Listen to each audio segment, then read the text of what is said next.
जी नाज़रीन इकराम, इस वक्त हम किसान इत्तेहाद धरने में मौजूद हैं। इस्लामाबाद का ये जिना एवेन्यू है जिसके ऊपर ये धरना जारी है किसान इत्तेहाद का। हमारे साथ मरकज़ी रहनुमा जो हैं सदर, आप सर अपना जनरल सेक्रेटरी या सदर हैं, अपना तारफ़ भी करवा दें और जो मुतालबात हैं और दीगर जो वज़ीर दाखिला ने जो धमकी आमेज़ आपको पैगाम भिजवाएँ और कहा है कि आप यहाँ से उठ के चले जाएँ, आप क्या कहेंगे? आपके मुतालबात क्या हैं और आपकी प्लानिंग क्या है और आप आगे कितना टाइम यहाँ पर रुकेंगे, क्या करेंगे? बिस्मिल्लाहिर्रहमानिर्रहीम। मियाँ उमैर मसूद, सेंट्रल प्रेसिडेंट किसान इत्तेहाद। हम यहाँ पे आज अपने मुतालबात के लिए 3 दिन हो गए हमें यहाँ बैठे हुए, और हमारे मुतालबात में नंबर 1 पे जो बिजली का टैरिफ है वो है, और दूसरे नंबर पे जो सैलाबज़दा इलाके हैं हमारे सिंध और बलूचिस्तान के, हमारे बलूचिस्तान के भी साथी आए हुए हैं और सिंध के भी, उनकी बहाली का है पैकेज। और तीसरे नंबर पे खादों का जो इशू है कि खादों के रेट जो हैं वो बहुत ज़्यादा हो गए हैं। जो खाद 4 साल पहले 2400 रुपये की थी, आज वो 13,800 रुपये की हो गई है, और ये हमारी अफोर्डेबिलिटी से बाहर हो गई है। अब हमें ज़राअत पेशे को चलाना मुश्किल हो गया हमारे लिए। तो इस सिलसिले में हम ये एहतजाज लेके आज यहाँ पे आए हैं और 3 दिन से यहाँ पे बैठे हुए हैं। हमें धमकी किसी ने नहीं दी, हमें धमकी नहीं दी गई कि आपको कुछ कर देंगे, लेकिन हमें ये ज़रूर कहा गया कि आप यहाँ से उठ के F9 पार्क में चले जाएं। लेकिन हमने ये क्लियर कट बता दिया कि हम F9 पार्क या कहीं पे भी नहीं जाएंगे। हम अगर जाएंगे तो डी चौक जाएंगे और इसके अलावा कहीं नहीं जाएंगे, और हमारे मुतालबात की मंजूरी तक हम यहीं पे हैं। हमें 3 दिन हो गए हैं, हमारे किसानों ने भूख भी काटी है, प्यास भी काटी है, सड़कों पे सोए भी हैं। तो हम इनकी इस कुर्बानी को इस तरह ज़ाया नहीं होने देंगे, और इंशाअल्लाह मुतालबात कुछ ना कुछ जो भी मिला हम लेके जाएंगे, उसके बगैर नहीं हम जाएंगे। अच्छा सर, ये बताएं कि किसान के मतलब ये कहा जाता है कि पाकिस्तान ही नहीं बल्कि दुनिया भर के अंदर किसान जो है वो रीढ़ की हड्डी तस्वर किया जाता है। इंडिया जैसे ममालिक या दीगर और मुल्कों के अंदर देखें तो फिर किसानों को फ्री बिजली मुहैया की जाती है और भी बहुत सारी सहूलियात दी जाती हैं ताकि वो अपनी अवाम तक जो अजनास हैं वो इतनी कीमतों में लाएं कि किसान भी चल सके और उनकी अवाम भी चल सके। अब चूँकि अवाम हमारी जो है वो पूरी कंसनट्रेट करती है किसान के ऊपर, आटा, घी, गंदम, हर चीज़ जो है वो किसान पैदा करता है। किसान को रीढ़ की हड्डी कहने के बावजूद उसके साथ धोखा किया जाता है, उसको दबाया जाता है, उसको रेट उसकी मर्ज़ी के मुताबिक और जो मेरिट के रेट हैं उसके साथ इंसाफ नहीं किया जाता। किसान के साथ ही ऐसा क्यों है? जी, इसमें पहली बात तो ये है कि किसान को तीसरे दर्जे का शहरी समझा जाता है।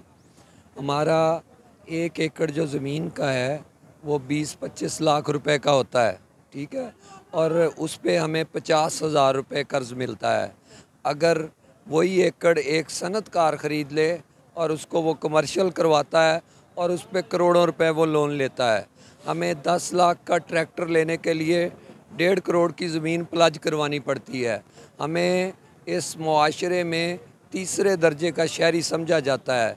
हमारा पगड़ी वाला बुज़ुर्ग अगर शहर जाता है तो ट्रैफिक पुलिस उसे पकड़ती है, अगर वो किसी दफ्तर में जाता है तो वहाँ उसे धुतकारा जाता है। हम इस कौम को, इस मुल्क को जिन्स दे रहे हैं, गंदम दे रहे हैं, चावल दे रहे हैं, जितनी भी खाने की चीज़ें हैं, फल दे रहे हैं, सब्जियां दे रहे हैं। इसके अलावा कपड़े का ज़रिया हम बनते हैं, आप पहनावा भी हमसे जाता है। लेकिन अफसोस की बात है कि जो कॉटन उगाने वाले, जो गोश्त की पैदावार का ज़रिया बनने वाले, जो आपको गंदम मुहैया करने वाले, वो भूखे हैं, उनके घरों में गंदम नहीं है, उनके बच्चों ने कभी बकरे का गोश्त या गोश्त नहीं खाया होता, कई माह गुजर जाते हैं। 10,000 रुपये के फ्रूट रेडी पे लगाने वाला शाम को 2,000 कमा के घर जाता है, लेकिन 1 एकड़ का किसान जिसका 25 लाख रुपए का 1 एकड़ है, उसे 300 रुपये डेली मजदूरी भी नहीं बचती। वो जो आज लेबर का रेट है वो भी 700 से 1,000 रुपये का है, तो हमें लेबर रेट से भी हमें कम दिया जाता है, एक मज़दूर की मजदूरी भी नहीं मिलती। तो इस सिलसिले में किसी हुकूमत ने, हम किसी हुकूमत का हिस्सा नहीं हैं, हम किसी पार्टी का हिस्सा नहीं हैं, हम सिर्फ किसान हैं। हम अपने काज के साथ मुंसलिक हैं और हमें किसी से गर्ज नहीं है, क्योंकि इन्होंने किसी ने कभी कोई पॉलिसी ज़राअत के लिए नहीं बनाई, ना पीटीआई ने बनाई, ना नून लीग ने बनाई, ना पीपल्स पार्टी ने बनाई। इन्होंने अगर कोई पॉलिसी बनाई तो वो अपने मफादात की बनाई, और हमारे मफादात की बात कभी कोई नहीं करता, क्योंकि हमें इस मुल्क में तीसरे दर्जे का शहरी समझा जा रहा है। तो हम हुकूमतों से, सियासी पार्टियों से और तमाम शहर के लोगों से भी ये अपील करते हैं कि खुदारा हमारे साथ इस तरह के रवैये ना रखें कि हम फिर अपनी गंदम उगाएंगे, खुद खा लेंगे, हम आपको सब्जियां नहीं देंगे, हम दूध देना बंद कर देंगे। हम जब ये बंद कर देंगे तो हम ऐसा काम नहीं करना चाहते कि जिससे इस कौम पे, इस मुल्क की पूरी दुनिया में जग घसाई हो कि इनकी सब्जियां, फ्रूट, इनका दूध किसानों ने बंद कर दिया है। और सर अगर मेरी बात सुने, किसान अगर ये काम कर लेता है, किसान अगर ये चीज़ें बंद कर देता है, पाकिस्तान के अंदर तो एक माशी बुरान सर उठाने लगेगा, तो जीना मुश्किल हो जाएगा। तो फिर किसान को हकूक़ क्यों नहीं मिल रहे हैं? यही तो बात है कि जो किसान को कभी इस मुल्क में कोई अहमियत नहीं दी गई। दुनिया के किसी मुल्क में आप देख लें, किसान अगर अदालत में चला जाए तो जज उठ के खड़ा हो जाता है कि किसान अदालत में आ गया, लेकिन मेरे मुल्क में तो हमें जाहिल, पेंडू, गवार के नाम से पुकारा जाता है। ये हमारे साथ नाइंसाफ़ी है, हमारे साथ ज़्यादती है। हम आपकी खिदमत दिन रात करते हैं एक फसल उगाने के लिए, आप अंदाज़ा नहीं कर सकते। हम उस फसल को बच्चों की तरह पालते हैं, हम अपने जानवरों को बच्चों की तरह पालते हैं, लेकिन हमें सिले में क्या मिलता है कि हमने कभी गोश्त नहीं खाया। अच्छा सर, एक बात ये बताएं, बहुत ही इम्पॉर्टेंट बात है, किसान 6 महीने 8 महीने एक गंदम को पालता है, पोसता है, उसको बड़ा करता है, मार्केट में लाता है, उसके रेट भी नहीं मिलते हैं उसे, और उसके बाद एक वडेरा जो है उसके गोदाम में मन्नों टन्नों मिलियन ट्रिलियन के हिसाब से वो गंदम जमा हुई होती है। क्या कहेंगे सर? देखें, एक माचिस बनाने वाला, माचिस बहुत छोटी चीज़ है, वो कहता है कि मैं माचिस 2 रुपए की दूंगा, तो आप उसे 1 रुपए की नहीं ले सकते। पेंसिल 10 रुपए की है तो आप उसे 9 रुपए की नहीं ले सकते, लेकिन मैं उसको बनाने में चंद सेकंड लगते हैं।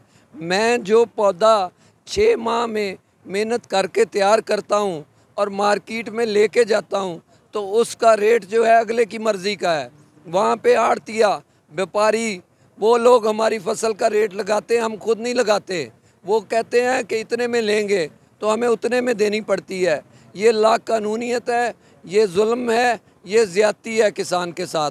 अगर इस तरह रहा तो ये कौम खाने से महरूम हो जाएगी। हम आपको बता रहे हैं कि ये कौम ज़लीलो ख्वार हो जाएगी। जब किसानों ने काम छोड़ दिया, वो किसी और काम पे लग गए। सर ये बताएं कि असम्बलियाँ हमारी मौजूद हैं, कवानीन नहीं बनते हैं, किसान के ऊपर भी एक कानून तो बनाया जा सकता है कि इनको हम इतना देंगे, इस तरह इनको एंटरटेन करेंगे, वो नहीं बनाते हैं। और ये वही बडेरे हैं जो ख़रीदते हैं, जो अजनास ख़रीदते हैं, जिनके ऊपर काबज़ हैं।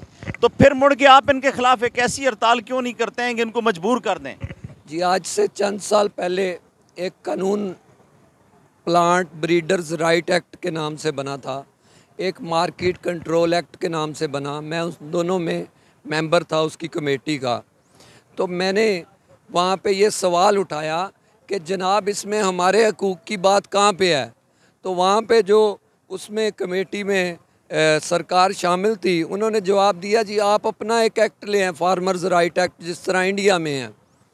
अब हमारे एक्ट पे कोई बात नहीं करेगा। हमें बीज देते हैं, वो बीज हम जाके लगाते हैं, उस पर मेहनत करते हैं, वो पौधा 3, 4, 5 माह में तैयार होता है। जब फ्रूटिंग का टाइम होता है, फ्रूट नहीं लगता, तो उसके लिए कोई कानून नहीं है कि मेरा लाखों रुपया डूब गया और उस पर कोई पकड़ नहीं है। उसे 2000 रुपये जुर्माना किया जाता है और उसके बाद वो फारिग हो जाता है। ये नाइंसाफ़ियाँ हैं, ये नाइंसाफ़ रवैये हैं और हम इन्हें इसकी मज़म्मत करते हैं। आपका बहुत सर आखिरी बात, जो माफिया जो आपके साथ लेन देन करता है, आपकी अजनास ख़रीदता है, वो आपको टाइम पे पैसे नहीं देता, उसके चेक बाउंस हो जाते हैं, उनके ख़िलाफ़ कोई कार्रवाई नहीं होती, क्या कहेंगे? जी, ये भी एक अलमिया है कि पहले तो हमारी फसल का रेट कोई और लगाता है। फसल मेरी है, मैंने पाली है, मैंने मेहनत की है, और रेट दूसरे की मर्ज़ी का है। पहली तो ये इंसाफ़ी है, नाइंसाफ़ी है। फिर उसके बाद हमें पैसे नहीं दिए जाते, 3 दिन बाद आएँ, 5 दिन बाद आएँ, महीने बाद देंगे, चक्कर लगवाते हैं। तो ये इसीलिए इवन के ये छोटे आड़तियों को तो आप छोड़ दें, ये शुगर मिलों वाले जो देव बैठे हैं इस मुल्क पे, वो नहीं पैसे देते कई कई साल, वो हमें खाते हैं। वो उन्हें शर्म नहीं आती कि यार ये किसान जो बेचारे ने उधार ले के फसल लगाई है, उसका बेड़ा गर्क कर रहे हैं, हम कई कई साल पैसे नहीं दे रहे।